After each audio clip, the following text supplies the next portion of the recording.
ठीक हो गया जी। हम अब बिस्मिल्लाहिर्रहमानिर्रहीम अपना सबक हम स्टार्ट करते हैं आज का। इससे पहले कि हम आज के लेसन की तरफ जाएं और नेक्स्ट टूल के ऑपरेशंस को हम प्रोफाउंडली और मेटिकुलसली उसकी परफॉर्मेंस को देखें। थोड़ा सा हम रीकैप करके आगे चलते हैं जो पहले हमने पढ़ा था।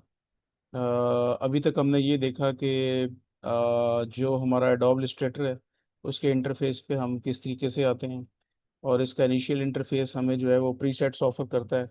और नेक्स्ट इसका जो मेन इंटरफेस है वो इंटरफेस है जिसपे इसके टूल्स, इसके कंट्रोल पैनल, इसका टूल बार पैनल और इसके प्रॉपर्टीज पैनल इसके हमें वाजे नज़र आ रहे होते हैं। तो that is our main interface. The combination of all these is known as work space as well. और ये इसका मेन जो है ना वो वर्क स्पेस होता है। हमने इसमें देखा कि जो सिलेक्शन टूल है वो इसमें क्या काम करता है। हमने डिफरेंट शेप्स को देखा कि वो किस तरीके से चेंज होती हैं। और कुछ हमने कीबोर्ड की मदद से जो कंट्रोल, आल्ट और शिफ्ट और अप एरो और डाउन एरो को हमने देखा, और उनको मॉडिफायर्स के तौर पे हमने यूज़ करके देखा with the mouse on keypad, mouse pad. तो उस पे किस तरीके से हमारी शेप्स जो हैं वो चेंज होती हैं। और इसके साथ साथ हमने कुछ टेक्स्ट टूल के बारे में देखा, थोड़ा सा जस्ट नॉर्मल टेक्स्ट किस तरह लिखते हैं। और उसके बाद हमने देखा कि हम किसी भी शेप को या टेक्स्ट को कलर किस तरीके से दे सकते हैं, और उस टेक्स्ट को आउटलाइन या उसका स्ट्रोक किस तरीके से उसको देते हैं। और सेम इसी तरीके से उसकी वैल्यूज़ को हम अप या डाउन कर सकते हैं। तो आज हमारे पास एक बड़ा इम्पोर्टेंट टूल है which is known as direct selection tool. ये मैं बिल्कुल अपने कर्सर को इसके ऊपर लेके आया हूँ, तो आप देखिए उसने इसको सेल्फ एक्सप्लिसिटली इसको बयान कर रहा है। This is known as direct selection tool. ये डायरेक्ट सिलेक्शन टूल और सिलेक्शन टूल, इसमें डिफरेंस क्या है? इसमें डिफरेंस ये है कि जो डायरेक्ट सिलेक्शन टूल है, फॉर एग्जांपल कि मैं यहाँ पे कुछ शेप्स जो हैं वो ड्रॉ करता हूँ आपके सामने। और ये देखिएगा आप, इस शेप में ड्रा कर रहा हूँ, और इस शेप की जो स्ट्रोक वैल्यू है, मैं इसकी स्ट्रोक वैल्यू को थोड़ा सा चेंज करना चाह रहा हूँ ज़रा, थोड़ा सा नुमाया कर रहा हूँ ज़रा। ठीक है, और इसकी कॉपी ले रहा हूँ आल्ट प्रेस करके, और इसको ड्रैग करके इसकी कॉपी ले रहा हूँ। और फिर इसकी कॉपी इस तरीके से मैंने आगे लेता चला गया। ये आगे मैं किस तरीके से लेता चला गया, ये दोबारा मैं रिपीट करता हूँ।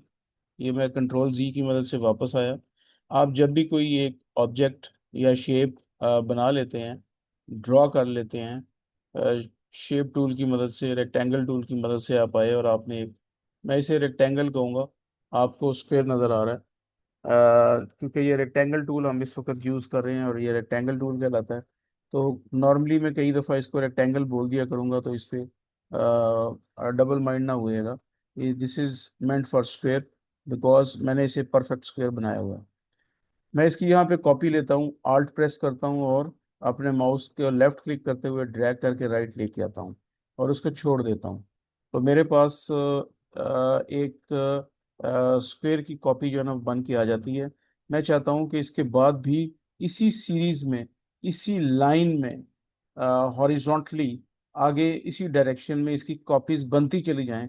तो मैं क्या करूँगा, एक कॉपी मैं आल्ट के साथ बनाता हूँ, और उसके बाद मैं कंट्रोल डी, कंट्रोल डी और कंट्रोल डी करता चला जाऊंगा, तो ये कॉपीज बनती चली जाएंगी।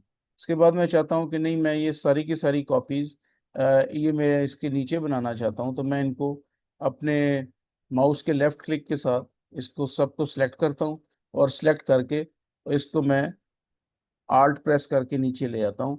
ठीक है, और आल्ट प्रेस करके इसके नीचे लेके आया हूँ। और ये देखिएगा इसमें एक थोड़ी सी कबाहत है। वो कबाहत ये आ रही है कि ये लेफ्ट राइट जा रहा है।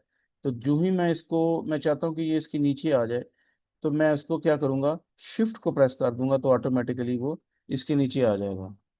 यानी बिल्कुल उसके वर्टिकल जो लाइन है वो कोइंसाइड हो जाएगी इसके सेंटर पॉइंट के साथ। और इसके बाद मैं चाहता हूँ कि इसी लाइन में नीचे ये और आ जाए। तो ये देखिए ये और आ गए हैं। अच्छा जी। अभी आप देखें कि मैंने इस वक्त ये सारे का सारा काम किया किससे? सिलेक्शन टूल की मदद से।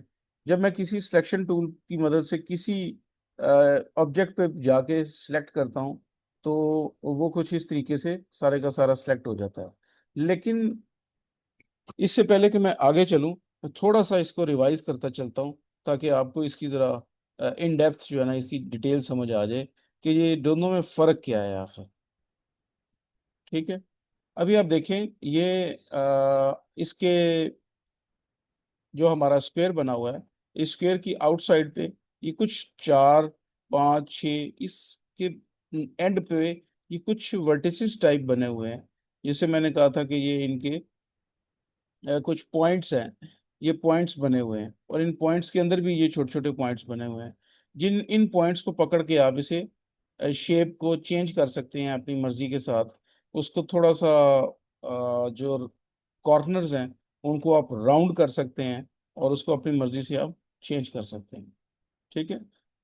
बट व्हाट हैपन्स कि जब मैं ये डायरेक्ट सिलेक्शन टूल लेता हूँ, सीरीज मैंने डायरेक्ट सिलेक्शन टूल लिया तो हुआ क्या? डायरेक्ट सिलेक्शन टूल लेने से ये हुआ कि जो पाथ नुमाया हो रहा था और जो आउटर उसके जो पॉइंट्स थे वो हट गए और डायरेक्ट सिलेक्शन टूल की जो है ना वो नुमाया हो गए हैं। अभी मैं क्या करने वाला हूँ? अभी मैं इसके एक किसी एंकर पॉइंट को सिलेक्ट करता हूँ और मैं एक सिलेक्ट एंकर पॉइंट को सिलेक्ट करके जब मैं उसको पकड़ के छेड़ता हूँ तो देखिएगा वो अलहदा से किसी साइड पे अपनी मर्जी से जो है ना वो चेंज हो जाता है। सी दिस, ये देखें। ठीक है ना? इस तरीके से आप इनको चेंज कर सकते हैं। ठीक है, मैं इसे कंट्रोल ही कर रहा हूँ। अच्छा, मैं ये चाहता हूँ कि मैं इसको मजीद चेंज करूँ। सी दिस, ये इस तरीके से इसका डिफरेंस आएगा। अच्छा, हम इसको थोड़ा सा ज़रा डिटेल में करके इसको देखते हैं कि ये शेप्स के साथ इसके साथ क्या क्या वो सलूक करता है ये। ठीक है। हमने इस वक्त डायरेक्ट सिलेक्शन टूल लिया हुआ है। डायरेक्ट सिलेक्शन टूल करता क्या है कि ये एंकर पॉइंट्स को जो है वो सिलेक्ट करता है।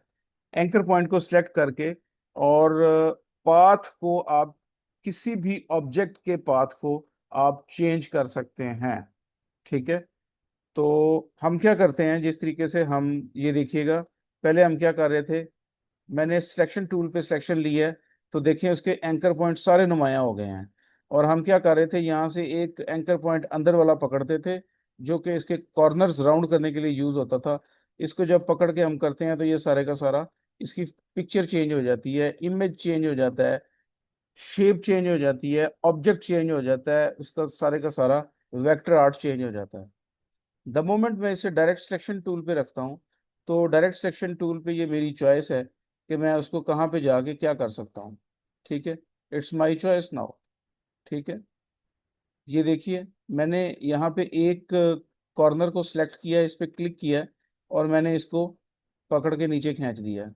फिर मैं दूसरे पे आया हूँ और मैंने ये शिफ्ट के साथ शिफ्ट को पकड़ते हुए दोनों को पॉइंट को सिलेक्ट किया है। ये देखिए ये भी इसके साथ आ गया। उसके बाद मैंने यहाँ से क्या किया है, मैंने यहाँ से 3 जो है ना वो सिलेक्ट किए हैं। ठीक है।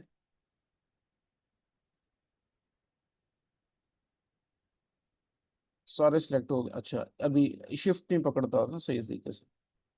सीरीज, ये इस तरीके से आ गया। ठीक है। और यहाँ से मैं इसको सारे के सारे को चारों एंकर पॉइंट्स जो है इसके सिलेक्ट करता हूँ तो ये सर्कल में कन्वर्ट हो जाता है। ठीक है। और इसके बाद यहाँ पे आके मैं इसके साथ कुछ और जो है ना वो प्लान करता हूँ। मैं यहाँ पे आके डायरेक्ट सेक्शन टूल की मदद से इसको जो है मैंने,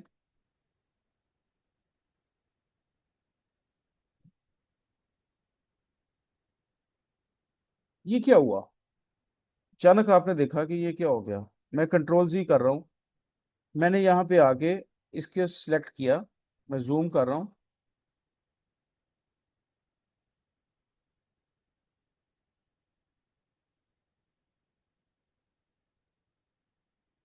जूम करके मैंने इसे क्या किया, इसको अंदर की तरफ लेके आया हूँ और इसको मुकम्मल अंदर की तरफ ले आया हूँ। लेकिन मैंने अभी क्लिक को छोड़ा नहीं है, और मैंने क्या किया, मैंने डाउन एरो प्रेस कर दिया। ठीक है, उसकी पिक्चर देखिए, उसने इसको क्या बना दिया है, तीन हिस्सों वाली उसने इसको ट्रायंगल बना दिया है। इससे नेक्स्ट मैंने क्या किया, मैंने इसके दो एंकर पॉइंट सेलेक्ट किए हैं। दो एंकर पॉइंट सेलेक्ट करके मैं इसे ड्रैग करके अंदर लेके आया हूँ, लेकिन माउस मैंने नहीं छोड़ा, और उसके बाद मैंने डाउन एरो प्रेस कर दिया। सी दिस, उसने पिक्चर को दोबारा किस तरीके से चेंज कर दिया। ठीक है, उसके बाद क्या हुआ कि मैंने पहले एंकर पॉइंट को लेफ्ट क्लिक किया, उसके बाद शिफ्ट प्रेस करके मैंने ये तीन इसके जो एंकर पॉइंट्स हैं इनको सेलेक्ट किया है, और सेलेक्ट करके अंदर की तरफ लेके आया हूँ और डाउन एरो प्रेस कर दिया है। ठीक है, एंड देन अगेन इसके मैं चारों पॉइंट्स को मैंने सेलेक्ट किया। किस तरीके से, पहले पे क्लिक किया, आल्ट प्रेस किया, सॉरी शिफ्ट प्रेस किया, उसके बाद ये चारों के चारों जो हैं इनको मैंने प्रेस कर किया, और मैं इनको अंदर की तरफ लेके आया हूँ, और उसके बाद मैंने डाउन एरो प्रेस कर दिया। सीरीज, तो जब मैंने डाउन एरो प्रेस किया तो उसने इसका क्या बना दिया। ठीक है ना, आप इसको देख सकते हैं, और आप इस पिक्चर को फिर इनके अंदर वाले एंकर पॉइंट्स को पकड़ के आप इस पिक्चर को एडजस्ट भी कर सकते हैं। सी दिस, ठीक है। अच्छा, उसके बाद क्या हुआ, इसमें एक और कमांड आ जाती है कि ये देखिए, मैंने इससे नीचे आया, नीचे मैं इसको जूम करता हूँ ज़रा। नीचे आने के बाद मैंने इसके जो एंकर पॉइंट है, एंकर पॉइंट को सिलेक्शन टूल लिए हुए मैंने माउस के साथ लेफ्ट क्लिक किया, और लेफ्ट क्लिक करके मैंने इसे ड्रैग करके अंदर लेके आया हूँ। पहले मैं कर रहा था डाउन एरो प्रेस, अभी मैंने अप एरो प्रेस कर दिया। जब मैंने अप एरो प्रेस किया बिना छोड़े हुए माउस के लेफ्ट क्लिक को, तो देखिए उसने पिक्चर को क्या बना दिया। अभी देखिए मैं नेक्स्ट पे आया, मैंने स्क्वेयर के अंदर एक लेफ्ट, टॉप लेफ्ट वाले एंकर पॉइंट को क्लिक किया, उसके बाद शिफ्ट को प्रेस करते हुए मैंने ये दो एंकर पॉइंट सेलेक्ट किए हैं, और इनको मैं ड्रैग कर रहा हूँ सेंटर की तरफ, और मैंने अभी लेफ्ट क्लिक अपने माउस का नहीं छोड़ा, और मैंने अप एरो का बटन प्रेस कर दिया। सीधे से उसने कितनी एक प्यारी सी शेप, मोमबत्ती टाइप जो है ना वो कुछ बना दी है। ओके जी, नेक्स्ट पे आए हम। नेक्स्ट पे आने के बाद अगेन मैंने इसके पहले एंकर पॉइंट पे क्लिक किया, फिर दूसरे एंकर पॉइंट पे क्लिक किया, और फिर तीसरे एंकर पॉइंट पे क्लिक किया, और फिर इन तीनों को पकड़ के मैंने सेंटर की तरफ ड्रैग किया और अप एरो प्रेस कर दिया। द मोमेंट मैंने अप एरो प्रेस किया, you can see the difference, उसने इसका क्या बना दिया। तो मैं अभी इसको थोड़ा सा जूम आउट करके आपको दिखाता हूँ कि इनमें डिफरेंस क्या है बना है। ठीक है, अच्छा चलें, इसकी ये भी रहेगी पिक्चर है, किसको भी कर लेते हैं। इसके चारों हमने रेक्टेंगल के जो इनर साइड वाले एंकर पॉइंट से उनको सेलेक्ट किया, सेलेक्ट करके इनको माउस के साथ ड्रैग इन किया टुवर्ड सेंटर, और उसके बाद अप एरो प्रेस कर दिया। द मोमेंट हमने अप एरो प्रेस किया, you can see the change, कि उसमें क्या चेंज आया। ठीक है, अच्छा ये जो बाकी वाली शेप्स हैं अभी, इनको मैं सीधा सीधा मैं डिलीट करने लगा हूँ अभी। ठीक है, ये मैंने इनको डिलीट कर दिया।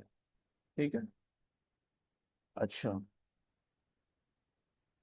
सिलेक्शन टूल की मदद से मैंने इनको सिलेक्ट करके डिलीट कर दिया। अच्छा ये अभी आप देखें कि थी तो एक ही शेप, कौन सी शेप थी, जो हमारी इनिशियल बेसिक शेप थी। This was our basic shape, ये हमारी बेसिक शेप थी। मैं इसको चलें आपको नुमाया करने के लिए इसको मैं कलर कर देता हूं, ताकि ये आपको नुमाया नजर आए।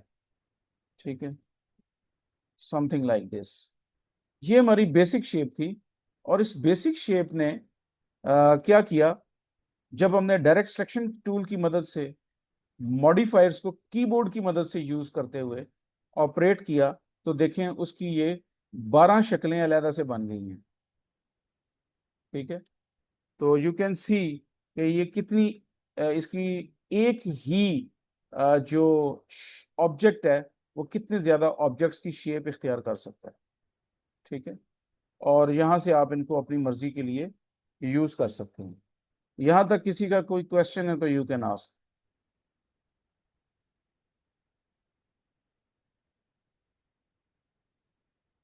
जी, एम आई ऑडिबल? जी, मेरी आवाज आ रही है आपको? जी अस्सलाम वालेकुम यस सर। सर, ये रोटी। अभी क्वेश्चन कोई नहीं है, लेकिन आप इसकी हमें वो सेंड कर दीजिएगा वीडियो, क्योंकि ये बहुत ज्यादा कमांड्स हैं तो इसको बार बार देखना पड़ेगा। ठीक है, मैं वीडियो शेयर कर प्रैक्टिस दूंगा। भी करनी ठीक है, वो कल वाली वीडियो भी मैंने वो रिकॉर्डिंग की हुई थी, मुझे याद करा दीजिएगा, मैं वो भी शेयर कर दूंगा। ठीक है। पड़ेगी। ये सर मैं मैं आपको ये बताता पूछना था चलूं कि कि आप ये जिस तरीके से मैं एक एक चीज आपको करके बता रहा होता हूँ ना, जब भी आप जूम पे ऑनलाइन क्लास कर रहे होते हैं ना, तो आप इस वक्त स्क्रीन को देख रहे हैं, लेकिन आप उन तमाम प्रोसीजर्स को नहीं देख पा रहे जो कि मैं अपने कीबोर्ड्स की मदद से या माउस की मदद से कर रहा हूँ। लेकिन वो मैं आपको सुना रहा होता हूँ साथ साथ, सो दैट कि ये इतना सेल्फ एक्सप्लिसिट हो आपके सामने कि आपने अगर अपने शॉर्ट नोट्स बनाने हैं, जो कि आपको बनाने चाहिए, तो उसमें आपको ये आसानी होगी। क्योंकि हर बंदे का बताने का अंदाज डिफरेंट होता है, हर एक का समझने का अंदाज डिफरेंट होता है। तो इस वजह से आपकी जो कॉम्प्रिहेंशन है, कहीं पे आपको समझ आएगा, कहीं पे नहीं आएगा, तो आप उसको फौरन वो नोट कर सकते हो। ठीक है, की नोट्स बना सकते हो आप उसके। अच्छा जी, यहाँ तक अगर किसी का कोई क्वेश्चन नहीं है तो मैं इसको डिलीट करके मैं किसी नई चीज़ की तरफ जा रहा हूँ। ठीक है। अच्छा, इसके बाद हमारे साथ एक बड़ा ज़बरदस्त किस्म का टूल है। वो टूल होता है बेसिकली इसमें पेन टूल का। लेकिन इससे पहले कि मैं पेन टूल में जाऊं, लेट मी सी एंकर पॉइंट टूल। और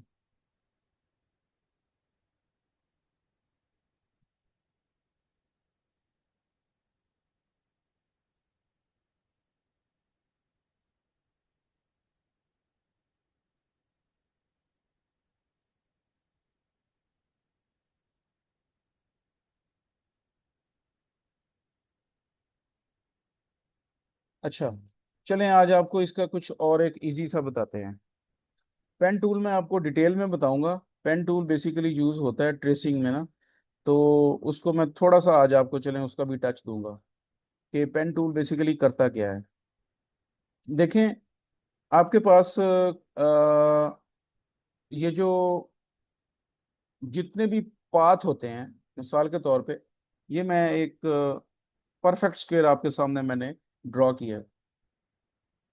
इससे पहले कि मैं आगे चलूं, मैं आपको इसको एक सिंपल मैथमेटिक्स की तरह, एक इक्वेशन की तरह आपको समझाता चलूंगा कि इसके अंदर ये जो छोटे छोटे नुक्ते से बने हुए हैं, ये इनके एंकर पॉइंट्स कहलाते हैं।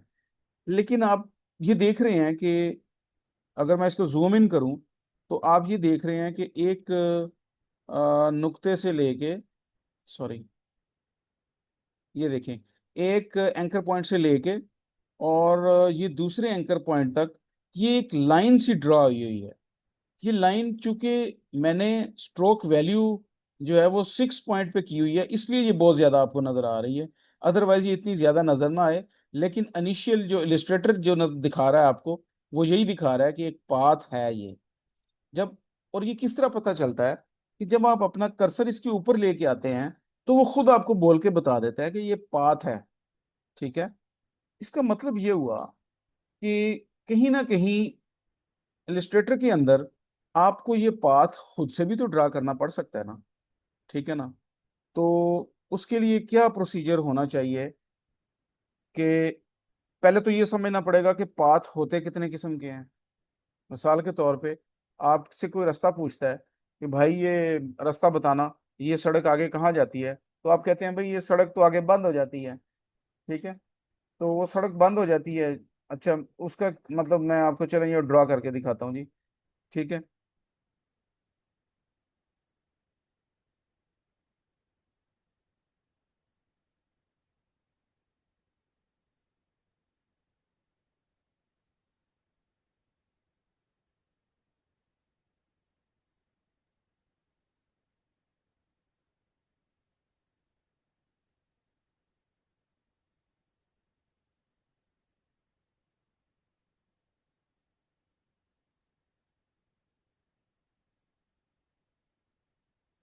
अच्छा, ये जो इस वक्त आपके पास एक शेप नज़र आ रही है, जो मैंने आपके सामने ड्रॉ की है, ये एक ऐसी लाइन है जो एक छोटा सा एंगल तो बना रही है। एक तरफ से ये लेफ्ट साइड से स्टार्ट हुई और ये एक टॉप तक गई, उसके बाद ये डाउन नीचे तक आ गई, और ये एक पाथ सा नज़र आ रहा है।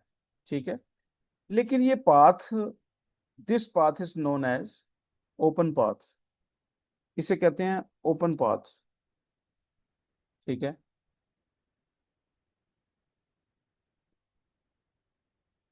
ये एक ओपन पाथ है। ठीक है, लेकिन अगर मैं यही कुछ इस तरीके से ड्रा करूं, ये मैं आपके सामने ड्रा करता हूं।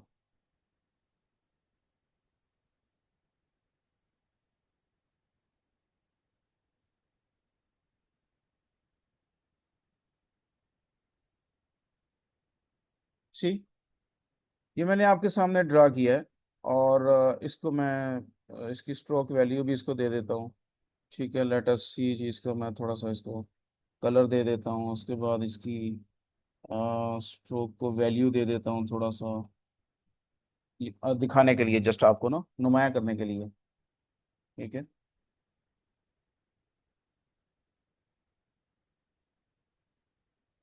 अच्छा, तो ये जो इस वक्त आपके सामने बन के आया है, ये this is known as closed path. ठीक है,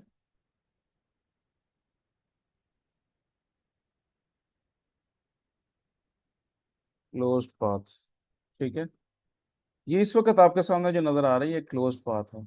लेकिन आपने गौर से देखें अगर आप, तो ये चीज़ें मैं बना किससे रहा हूँ, ये छोटी छोटी चीज़ें इस तरीके की मैं बड़े आराम से अपने पेन टूल की मदद से बना रहा हूँ। ये देखिए, बड़े आराम से इसको मैं यहाँ से ऑपरेट कर रहा हूँ। ठीक है, तो ये जहाँ पे कहना नहीं मानता मेरा, इसको मैं यहाँ पे जाता हूँ, इसको बंद कर देता हूँ, और ये सिंपल एक लाइन शो करना शुरू कर देता है। तो दैट मीन्स कि ये अपने एक वेक्टर्स की शेप जो है ना वो बना रहा है। और मैं सिंपल एक जगह पे क्लिक करता हूँ, दूसरी जगह पे जाके क्लिक करता हूँ, जहाँ पे क्लिक करता हूँ वहाँ पे वो आर्ट बोर्ड के साथ मुंसलिक हो जाता है और आपकी लाइन को शो करना शुरू कर देता है, और आपकी ड्राइंग वहाँ पे बनना शुरू हो जाती है। सी दिस, यहाँ पे आए और फिर यहाँ पे आए। लेकिन ये इतना नहीं है। ठीक है, इसको मैं डिटेल में आपको पास इसको मैं कल आपको समझाऊंगा। ठीक है, ये इतना सा नहीं है जितना आपको नज़र आ रहा है। ये मैं आपको डिटेल में समझाऊंगा, कल समझाऊंगा, क्योंकि आज हमारे पास टाइम जो है ना वो थोड़ा रह गया है। और सबक पहले वाला जो डायरेक्ट सिलेक्शन टूल वाला है, it's a bit tricky and थोड़ा सा डिफिकल्ट है। तो वो लोड बढ़ जाएगा आप पर। इसको सिर्फ इतना याद रखिएगा, क्योंकि ये जो आपका पेन टूल है, ये पेन टूल जब मैं इसको, ये देखिएगा कैसे बिहेव कैसे करता है, ये कुछ इस तरीके से भी बिहेव करता है। ठीक है, ये कुछ इस तरीके से भी बिहेव करता है। ये देखिए, मैं कुछ इस तरीके से इसकी एक कुछ पिक्चर टाइप इसकी बनाने की कोशिश कर रहा हूँ। ठीक है ना, तो ये आप इस तरीके से भी इसको आप बना सकते हैं। तो ये बनाने का क्या तरीका है और कैसे बना सकते हैं, तो ये मैं आपको कल बताऊंगा डिटेल में। इसके एग्जैक्ट जो यूजेजेस होंगे कि हम पेन टूल को किस तरीके से लेके चलते हैं, और पेन टूल के क्या इसमें वो होते हैं। And then comes the pen tool पे हम जो एंकर पॉइंट्स आते हैं उनको डायरेक्ट सिलेक्शन टूल की मदद से हम किस तरीके से ऑपरेट करते हैं। तो ये सारी चीज़ें मैं आपको कल बताऊंगा डिटेल में। स्लो चल रहा हूँ ताकि आपको साथ साथ समझ आती रहे और आपको ये इजी रहे। क्योंकि एट टाइम होता ये है कि स्टूडेंट्स ये समझना शुरू कर देते हैं कि ये एडोब इलस्ट्रेटर जो है ना ये बहुत कोई डिफिकल्ट किस्म का सॉफ्टवेयर है, और ये हमारी समझ से बालातर है, जबकि ऐसा नहीं है। दूसरा ये होता है कि इसकी रिक्वायरमेंट कहाँ पे पड़ती है। ये जो पेन टूल आप करेंगे, या जो पेन टूल आप पूछते हैं, आप कहते हैं सर इनकी कुछ यूजेज भी तो बताएं ना, कहाँ पे इनकी यूजेज आएगी। तो इनकी यूजेज आती है, मैं ये सारी चीज़ें डिलीट कर रहा हूँ आपके सामने, और मैं आपको दिखाना चाह रहा हूँ कि इसकी यूजेज पेन टूल की कहाँ पे आएगी। मिसाल के तौर पे मैं आपके सामने ये एक मैंने ड्रा किया है, और इस पे मैं इसको स्ट्रोक को ज़रा नुमाया कर देता हूँ, और इसमें इसको लाइट सा फिल कर देते हैं, समथिंग लाइक दिस। कुछ इस तरीके का इसमें फिल कर देते हैं। ठीक है। और इसको मैं आउटलाइन दे देता हूँ थोड़ी सी, डार्क कलर की आउटलाइन भी दे देता हूँ इसको मैं। ठीक है। ये देखिए जी, इस तरीके से मैंने आउटलाइन दे दी। अच्छा, मैं बताना ये चाह रहा हूँ कि ये आपको यूज़ कहाँ पे आएगा, इससे हटके भी इसके यूजेज होंगे। पेन टूल जो कि हम कर रहे हैं, इसका यूज़ कहाँ पे आएगा? पेन टूल का यूजेज यहाँ पे एक छोटा सा एक मैं ये सोचना चाह रहा हूँ कि जी यहाँ पे मैं कुछ डिज़ाइन टाइप बना दूँ। ठीक है। समथिंग लाइक दिस, कुछ डिज़ाइन टाइप बनाओ, एक फ्लायर टाइप बनाओ, और उस पे मैं ये कुछ इस तरीके से नीचे डिज़ाइन बन जाए, या कुछ इस तरीके से आ जाए। ठीक है। और ये इस तरीके से बन के आ जाए। ठीक है। समथिंग लाइक दिस, कुछ इस तरीके से इस पे बन के आ जाए। ठीक है। या आप कहते हैं कि नहीं, डिफरेंट टाइप की जो शेप्स हैं उनको डी शेप करने में आप इसको यूज़ करेंगे, या डिज़ाइन कर्व से रिलेटेड जो डिज़ाइन बनाने होंगे उसमें आप पेन टूल यूज़ करेंगे। या फिर आप इसमें मैं आपको यहाँ पे एक पिक्चर लेके आता हूँ, जस्ट प्लेस करता हूँ पिक्चर, और आपको समझाता हूँ कि उस पे हम किस तरीके से वो कर सकते हैं। इसकी यूजेज क्या होगा, ये जस्ट मैं आपको यूजेज बता रहा हूँ अभी। इस पे मैं आपको आज कोई डिटेल्ड प्रोसीजर नहीं बता रहा, कोई ऐसी चीज़ नहीं बता रहा। ठीक है।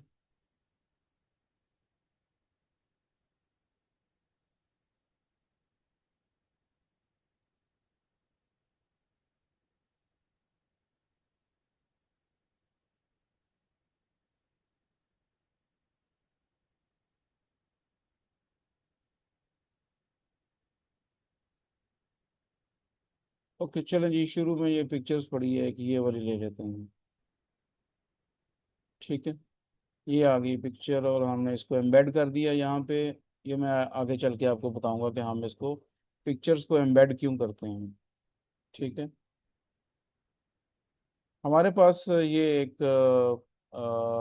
पिक्चर में लेके आया हूँ, और आपको ये कहा गया कि आपने इसका कुछ चीज़ों का, ये राष्ट्र आर्ट में एक पिक्चर है, और आपको आपके क्लाइंट ने ये कहा है कि मुझे ठीक ये जो लोकल वाला ये जो बना हुआ है, ये इस तरीके से दरमियान में रीजनल का बना हुआ है, और फिर नेशनल का ये नीचे कुछ इस तरीके से चीज़ें बनी हुई हैं, तो आपने हमें इस तरीके का कुछ ना कुछ बना के देना है। तो आप पेन टूल ले लेते हैं, और पेन टूल लेके आप उसको क्या करते हैं, आप इस पे ड्राइंग बनाना शुरू कर देते हैं।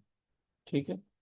कुछ इस तरीके से आप इसके ऊपर अपनी शेप को ड्रॉ कर लेते हैं। ठीक है। आप अपनी शेप को इस पे ड्रॉ करना शुरू कर देते हैं, और शेप को सक्सेसफुली ड्रॉ करने के बाद आप अपने क्लाइंट की कोई चीज़ बनाने की पोजीशन में आ जाते हैं, समथिंग लाइक दिस। ठीक है। ये मैंने जल्दी में बनाई है ज़रा। तो ये देखें जी, कुछ इस तरीके से ये एक बल्ब टाइप, ये इंटर जो है ना, ये आपने बना लिया। लेकिन आपने देखा कि ये यहाँ पे ये कुछ सेट नहीं यहाँ पे बैठा हुआ, तो आप यहाँ पे डायरेक्ट सेक्शन टूल ले लेते हैं, और डायरेक्ट सेक्शन टूल लेके यहाँ से आप इसको एडजस्ट कर सकते हैं, इसके एंकर पॉइंट को क्लिक करके यहाँ से आप इसको गोलाई में ला सकते हैं, और समथिंग लाइक दिस आप इसको एडजस्ट कर सकते हैं, यहाँ से आप इसको एडजस्ट कर सकते हैं। ठीक है। तो ये पहले वाले से कुछ बेहतर बन गया अभी। ठीक है। तो आपने मैंने जल्दी से आपको गो थ्रू करके दिखाया है कि आप इस किस तरीके से आप अपना पेन टूल की मदद से चीज़ें बना सकते हैं, और डायरेक्ट सिलेक्शन की टूल की मदद से जो एंकर पॉइंट्स होते हैं जो दाएं बाएं थोड़े से बिखर जाते हैं आपकी ड्राइंग में, कुछ आईसाइट वीक होने की वजह से, कुछ एक्यूरेसी ना होने की वजह से, कुछ लैक ऑफ एक्सपीरियंस की वजह से, कुछ लैक ऑफ प्रैक्टिस की वजह से, तो वो आप क्या करते हैं, अपने डायरेक्ट सिलेक्शन टूल की मदद से जाते हैं, और एंकर पॉइंट्स को छेड़छाड़ करके आप अपने वापस आ जाते हैं आपकी तरफ। ठीक है। तो ये जनरली मैंने आपको सिर्फ ये समझाने की कोशिश की है कि पेन टूल के आपको कहाँ कहाँ पे यूजेज आएंगे, because once you came to know कि गाड़ी आपने चलानी है, और गाड़ी में स्टेयरिंग का क्या काम है, और उसमें गाड़ी में जो है वो एक्सीलेटर कहाँ होता है और उसका क्या काम है, गाड़ी में ब्रेक्स जो है उनका क्या काम है, और जो क्लच है उसका क्या काम।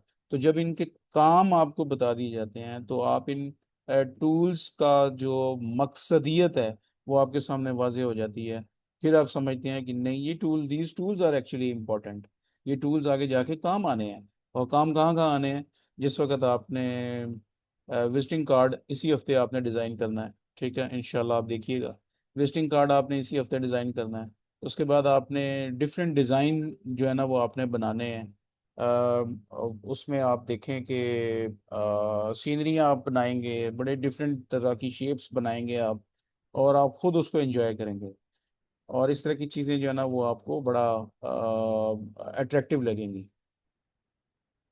तो इसके बाद जो है वो पेन टूल को जब आप अच्छे तरीके से समझ लेंगे तो आप किसी के जो सबसे इसकी इम्पोर्टेंट काम होगा वो आप देख के हैरान हो जाएंगे। पेन टूल से आप किसी भी अपने अजीज का, अपने बच्चों का, रिलेटिव का, किसी का भी इवन सामने उसकी राष्ट्र आर्ट, राष्ट्र इमेज उसका आप लेके आएंगे, जिस तरह मैंने भी यहाँ पे आपके सामने प्लेस किया है।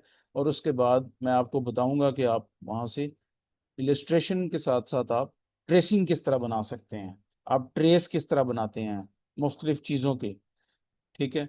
तो उस पर हम कार्टूनों के ट्रेस भी बनाएंगे, डिफरेंट चीज़ों के ट्रेस बनाएंगे। ये भी एक ट्रेस बनाया है मैंने, छोटी सी मिसाल जो आपके सामने इस वक्त पड़ी है, ये मैंने जल्दी से ट्रेस बना दिया आपके सामने। तो आपको थोड़ा सा लर्निंग, जो हमारे टारगेट्स हैं उनके साथ आपको वेल एक्वेंट करते हुए, लर्निंग ऑब्जेक्टिव्स आपको बताते हुए, मकसद सिर्फ ये था कि आपको ये पता चले कि अभी तक जो जो हमने चीज़ें सीखी हैं वो इसलिए रिक्वायर्ड हैं, सारी की सारी ये शेप्स इसलिए रिक्वायर्ड हैं कि ये बेसिक शेप्स हैं।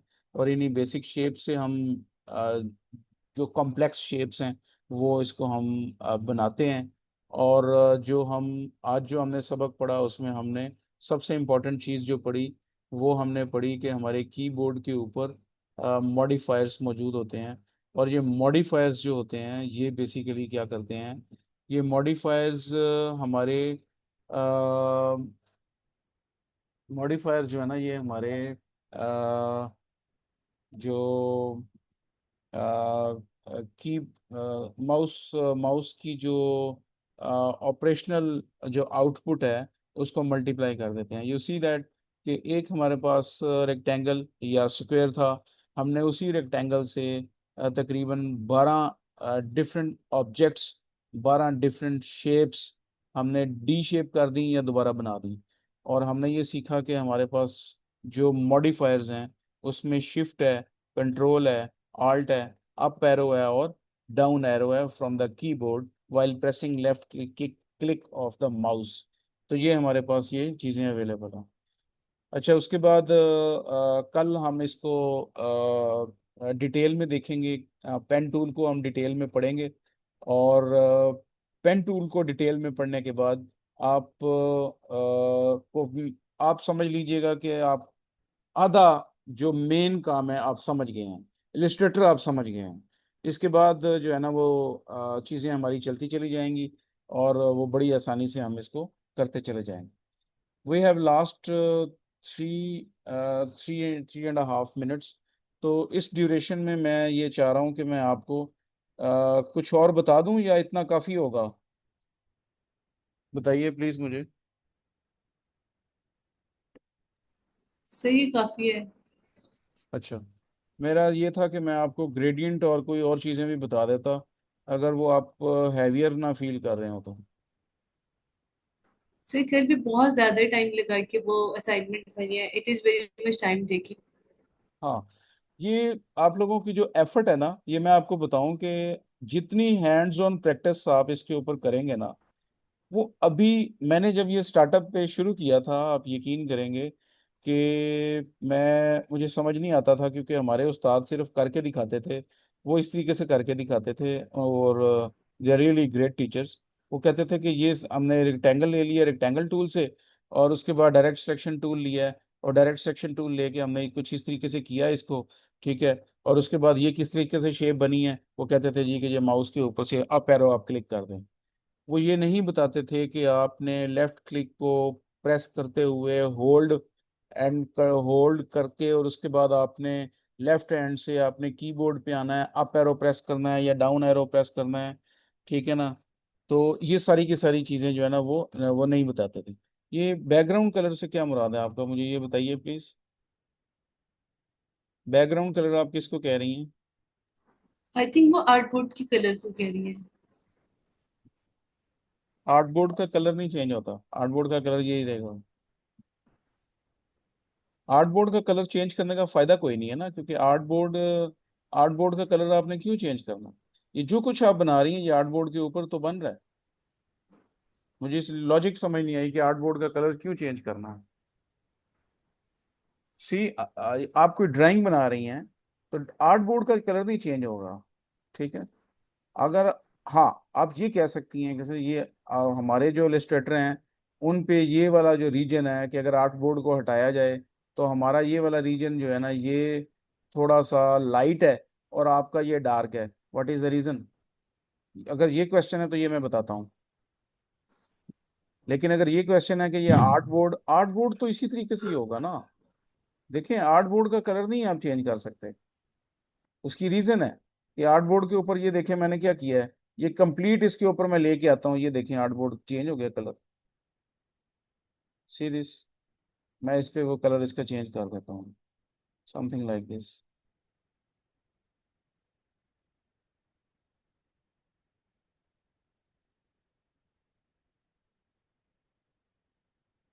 ये लें जी, आर्ट बोर्ड का कलर चेंज हो गया, ठीक है ना। मतलब आप चाहते हैं कि आपकी बैकग्राउंड में आप जो कुछ भी पिक्चर बनाएं, आपका वो बैकग्राउंड में कुछ इस तरीके का वो आए, तो यू कैन मेक दैट, कोई इश्यू नहीं। सी दिस, आप उसको बना सकते हैं।